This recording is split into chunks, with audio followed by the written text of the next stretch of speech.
dinilai itu kan dia sebagai front office, kemudian F&B sama housekeeping. Jadi saya membuat modul menyusun ya, bukan membuat, menyusun. Kalau membuat saya create sendiri, tapi kalau menyusun saya ambil dari beberapa sumber, kemudian memberikan yang termudah buat mereka. Nah, saya kaitkan dengan diferensiasi anak tersebut punya anak-anak tersebut punya hal yang istimewa ya. Kita tidak bisa meninggalkan mereka untuk you harus hafal ini ya gitu. You harus bisa beneran pronunciation-nya sebagus-bagusnya, enggak. Jadi kita punya kriteria meluluskan anak-anak tersebut ya dengan rasa gitu loh. Memang rubriknya role play. Saya ngambil rubrik itu penilaian role play. Tetapi ya kita bisa setel sendiri lah dengan kemampuan yang ada ya. Jadi seperti itu. Nah, diferensiasinya di mana ya? Di situ bahwa di kelas kita ada yang kemampuan bahasa Inggrisnya ada yang bagus ya kan, medium, sama yang kita bilang tidak bagus ya, tapi agak rendah gitu ya. Nah, kemudian ditambah lagi dengan plus diferensiasi si anak yang ABK ini. Nah, tantangannya seperti ini, motivasi belajar yang kurang, kemudian enggan berlatih dalam kelompok. Kita kan sudah selalu membuat pembelajaran itu menyenangkan dengan posisi duduknya mungkin, terus belajarnya berkelompok supaya dia nggak merasa tertekan ya sendirian di mana gitu ya.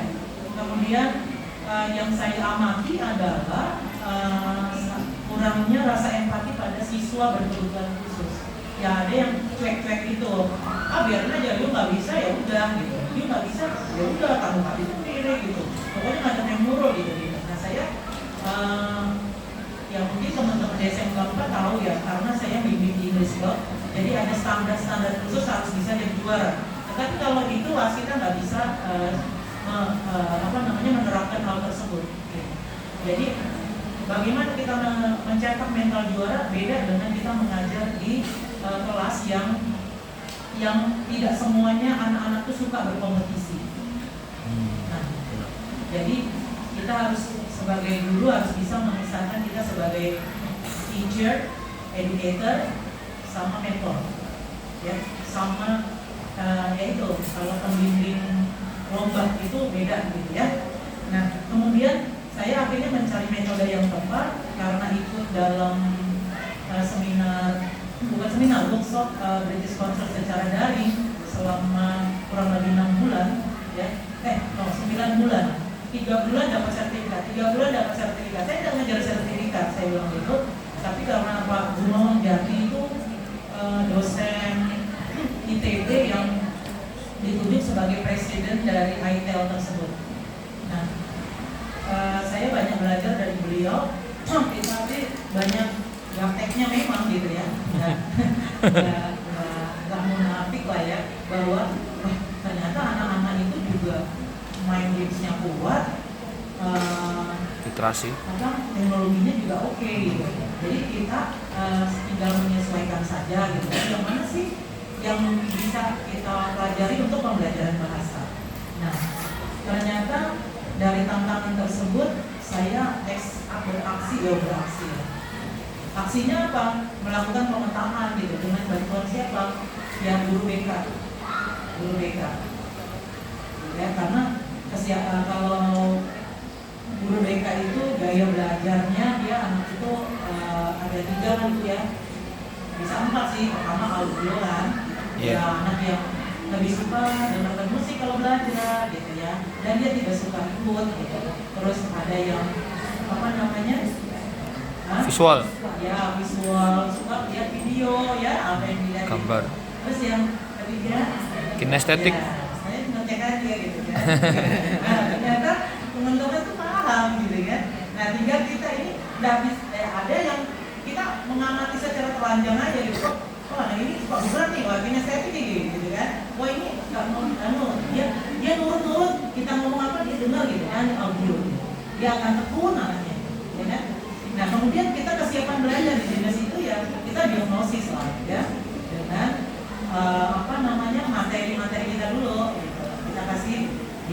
aktif dengan games, misalnya dengan quizzes gitu kan. Dia kalau ice breakingnya saya pakai quizzes lah gitu. Kemudian ketertarikan interestnya itu kita dari guru BK. Nah, anak ini suka olahraga, suka seni, suka seperti itu. Kalau dia suka musik, ya kita kasih lagu aja dulu. Pada saat dia belajar nulis atau pembelajaran menulis, kita kasih lagu aja yang soft gitu. Saya biasa kasih lagu-lagu kafe gitu kan. Kayak di kafe, gitu. Nyaman tidak? Nyaman. Oke, tapi pelan-pelan aja. Lagu Gramedia langsung mulus. Ya, kalau di SMK 4 tuh anak-anak kewirausahaan tuh ngomong-ngomong gitu pada saat kita ngajar. Jadi dia boleh menawarkan makanan, minuman, boleh. Seperti ini, saya menciptakan pembelajaran yang menyenangkan, yang santai, tetapi dapat gitu. Nah ini aksi saya. Nah ini saya dapat memetakan daya belajar siswa perhotelan. Kebetulan 3 kelas itu 101. 36 awal kelas 10, 11 merotoni. Jadi begitu kelas 12, 3 kelas itu 101. Nah gitu. Jadi gaya belajar auditori, gaya belajar visual, gaya kinestetik. Ini kenapa 4 lempengnya? Karena ada yang Double. Audio visual. Ya, ada yang kombinasi di sini. Combine ya. Berapa persen hampir rata sih. Tapi kebanyakan ini kinestetik. Audio visual ini yang orange ya. Sorry yang 17%. Kalau yang orange ini audio. Nah kebanyakan audio itu dia gitu. Kalau anak SMK ini kan memang dia suka praktek ya. Kalau teori males sih. Iya. Ya betul. Sama-sama ya. Nah sama dengan kita bagaimana melalui latar belakang kita gitu kan, kalau membuat best practice kita itu kan ya kalau ilmiah gitu males juga sih, udah pusing ya kalau mau kayak skripsi banget nggak usah lah. Saya pernah dapat dari BEM menulis karya tulis itu dari Kaltim itu, dari badan di atasnya LPMP ya, badan peningkatan ya, badan peningkatan guru lah, tapi di atas LPMP ya. Itu sekarang beliau Pak Dr. Hasan bahwa guru itu jangan terlalu dipusingi dengan terlalu saintifik lah gitu. Yang penting tahu skenario belajarnya itu apa. Kan seperti itu, kita sudah hafal ya kan. Kalau nanti saya ngasih ini, tapi ternyata ada anak-anak yang begini yang muncul misalnya nggak bisa diam atau tidur aja, apalagi kita ngajar di jam pembelajaran ke 5, 6 ke atas itu sudah lari-lari, kadang dia lebih suka keluar dari mana terus balik lagi itu ada aja ya. Nah tes awalnya saya tes diagnosis English testnya itu speaking sama grammar dari quizzes saja, kemudian speaking saya ngajak ngobrol gitu ya. Jadi ada self motivation, family support, and learning facilities at home. Ini dari guru BK. Nanti saya minta informasi Bu, yang kelas ini Ibu kan sudah handle dari kelas 10 gitu kan, 10, 11. Nah untuk perubahan karakter itu kan sulit. Perubahan karakter anak itu sulit, tidak bisa singkat gitu. Perubahan dia kalau dari anak yang mungkin nggak mungkin dia langsung diam aja nggak mungkin. Jadi kata guru BK juga itu membutuhkan waktu ya. Karena lingkungan kita sangat kuat gitu untuk membentuk seseorang. Jadi dengan sifat yang berdiferensiasi dalam satu kelas, apalagi saya paralel gitu, saya coba misalnya kelas yang A, kelas perhotelan 1 saya kasih quizzes yang menyenangkan, perhotelan 2 enggak saya kasih, perhotelan 3 saya kasih tapi beda misalnya gitu, dia protes. Kenapa saya enggak dikasih ya? Aduh yang sana rame nih kalau belajar. Oke.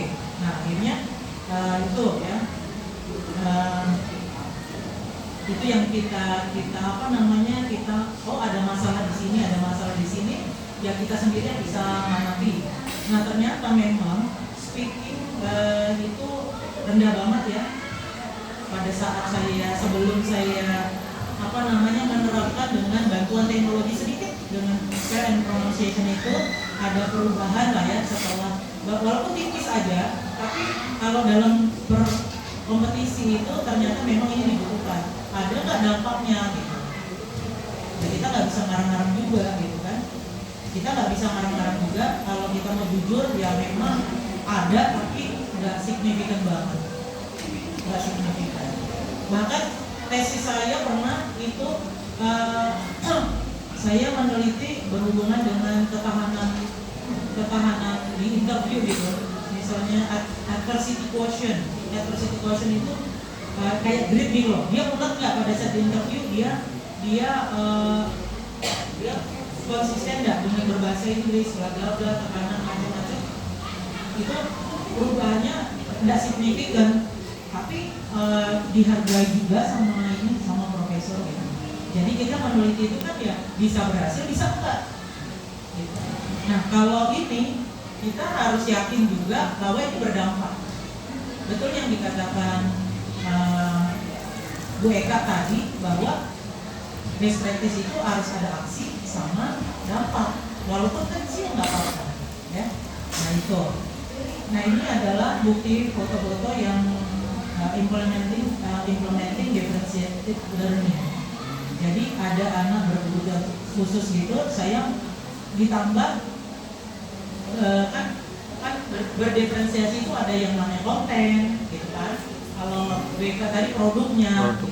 Tapi saya proses. Produk, saya borong semua.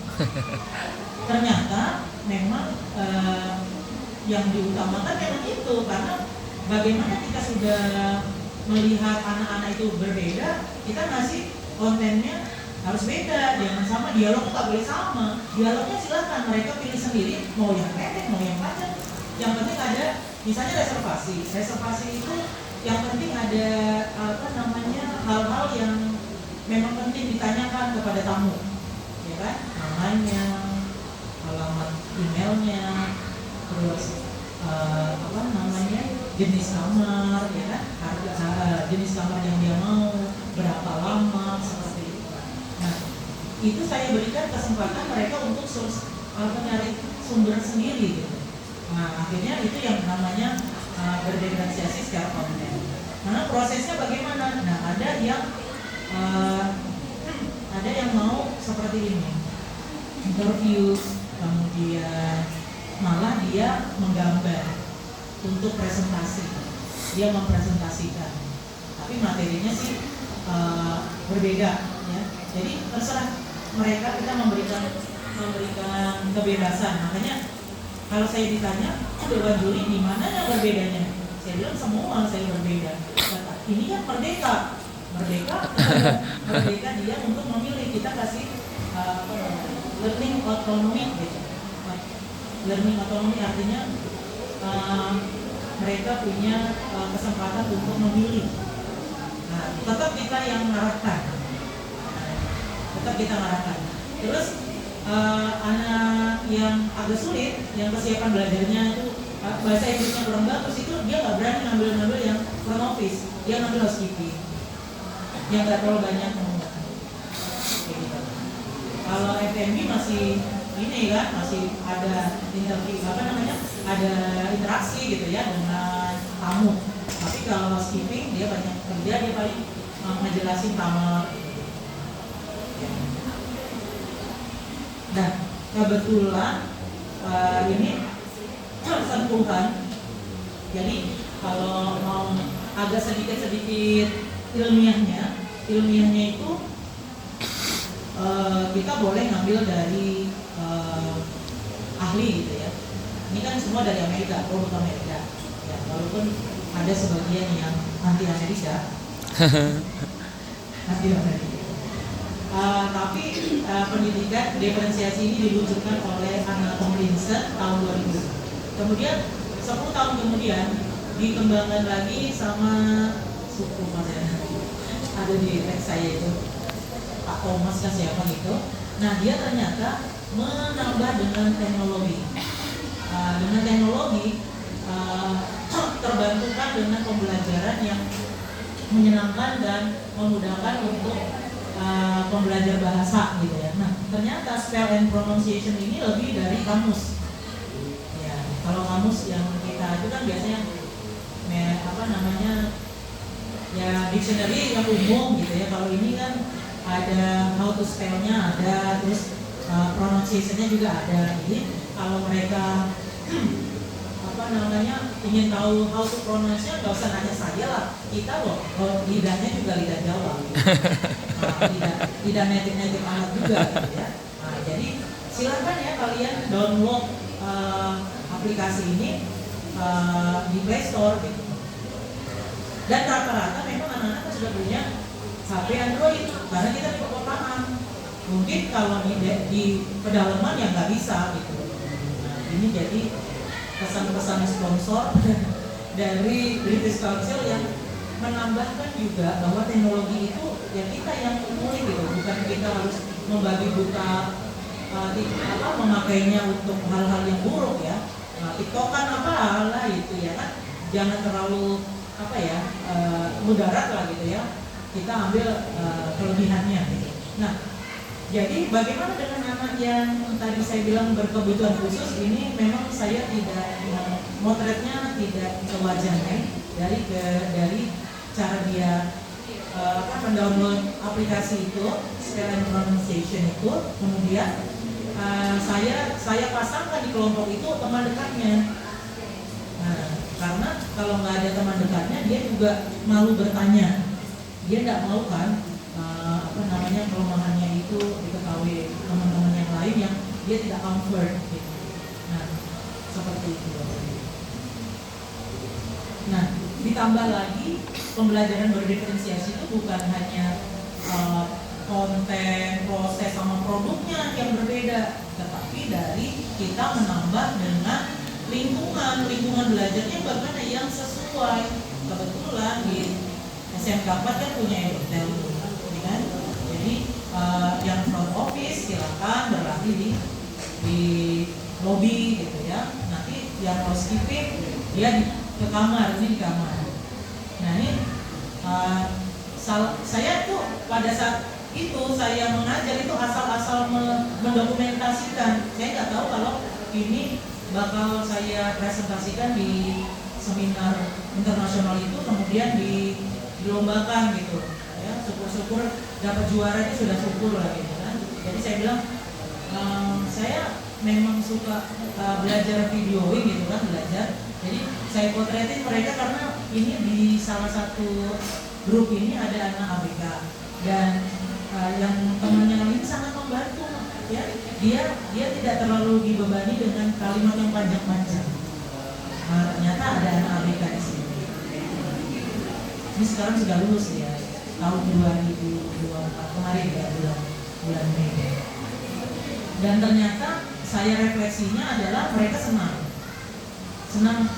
belajar dengan situasi yang tidak di kelas, dengan role play yang tidak ada yang lingkungan yang tidak mendukung. Karena dengan begini dia seolah-olah kan di hotel gitu ya, seolah-olah di hotel. Nah seperti ini. Ini latihan saja karena kami terbatas. Kalau ada tamu hotel tuh kami nggak boleh nongol di sini, nggak boleh terganggu oleh pembelajaran. Jadi saya kebetulan saya bawa ke ruang guru sepi ya udah, mereka boleh berlatih di sini. Ini masih berlatih, belum saya nilai.